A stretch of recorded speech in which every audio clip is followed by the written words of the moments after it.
अलैकुम जी। शफीक इंडस्ट्री बोरा रोड मियाँ Channu new 2025 model cultivator हाल तैयार किए ਆ ਕੌਣ ਜੀ ਹਾਂਜੀ ਤਿਆਰ ਕੀਤਾ 2025 ਮਾਡਲ। ਅੱਛਾ ਜੀ ਇਹਦਾ ਫਰੇਮ ਵੀ ਡਬਲ ਕਰਤਾ, ਅੱਛਾ ਜੀ ਹੈਂਡਰਾਲਿੰਗ ਵੀ 3 ਇੰਚੀ ਕਰਤਾ, ਸਹੀ ਕੋਡ ਵੀ 3 ਇੰਚੀ ਕਰਤਾ।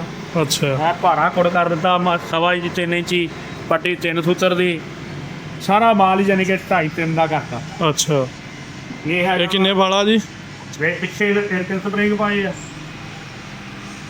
ਪਿਛਲੇ ਹਲਾਂ ਨੂੰ 3 ਪਾਏ ਆ, ਅੱਛਾ ਅੱਗੇ 2 ਪਾਏ ਆ।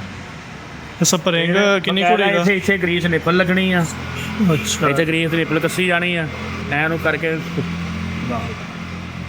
ਇਹ ਸਪਰਿੰਗ ਕਿੰਨੀ ਕੁੜੀ ਦਾ ਜੀ 24 ਕੁਰੀ ਦਾ ਸਪਰਿੰਗ ਪਾਇਆ ਬਲਾਕੀ ਤਾਰ ਦਾ। ਤੇ ਗਾਰੰਟੀ ਵਾਰੰਟੀ ਗਰੰਟੀ 5 ਸਾਲ ਦੀ ਖਿੱਚਿਆ ਜਾਵੇ। ਅੱਛਾ ਇਹ ਹਾਲੇ ਡਬਲ ਆ, ਸਹੀ ਇਹ ਡਬਲ ਕੀਤਾ।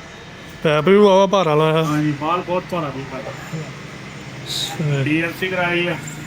ਅੱਛਾ ਦੇਖ ਸਕਦੇ ਹੋ ਜੀ ਸ਼ਫੀਕ ਅੱਗੇ ਇੰਡਸਟਰੀ ਲੋਕ ਨਾ ਆਪਣਾ ਲਿਖਾ ਲੈਂਦੇ ਸੀ, ਅਸੀਂ ਇਸੇ ਵਜ੍ਹਾ ਤੋਂ ਅਸੀਂ ਸੀਐਨਸੀ ਕਰਾਤਾ। ਠੀਕ ਇਹ ਇਹਦਾ ਆਮ ਮਾਰਕੀਟ ਦਾ ਹਾਲ। ਅੱਛਾ ਇਹ ਜਿਹੜਾ ਮਾਰਕੀਟ ਦੇ ਵਿੱਚ ਚੱਲਦਾ ਹਾਂਜੀ ਇਹ ਉਹ ਵਾਲੀ ਦਾ ਮਾਸਟਰ ਸਹੀ ਇਹਦੇ ਬਾਹਰ ਕਿੰਨੇ ਤੋਂ ਰਹੇਗਾ ਵੇਚੋ।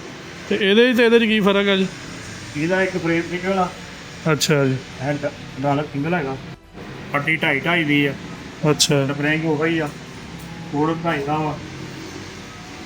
ਇਸ ਤਰ੍ਹਾਂ ਹੀ ਉਹ ਤੇਰਾ ਵਾਲਾ ਵਾ, ਉਹ ਵੀ ਇਸ ਤਰ੍ਹਾਂ ਹੀ ਭਾਰਾ ਹੈ।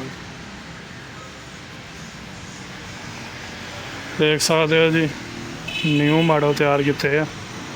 ਜਿਸ ਕਿਸੇ ਵੀਰ ਨੇ ਲੈਣੇ ਹੋਣ ਨੀਚੇ ਨੰਬਰ ਆ ਰਿਹਾ, ਰਾਬਤਾ ਕਰ ਸਕਦਾ। ਇਸ ਤੋਂ ਇਲਾਵਾ ਰਹੀ ਲਾਤ ਦੀ ਕੋਈ ਵੀ ਚੀਜ਼ ਲੈਣੀ ਹੋਵੇ, ਕਿਸੇ ਵੀ ਚੀਜ਼ ਦੇ ਬਾਰੇ ਮਾਲੂਮਾਤ ਲੈਣੀ ਹੋਵੇ, ਨੀਚੇ ਨੰਬਰ ਆ ਰਿਹਾ, ਰਾਬਤਾ ਕਰ ਸਕਦਾ।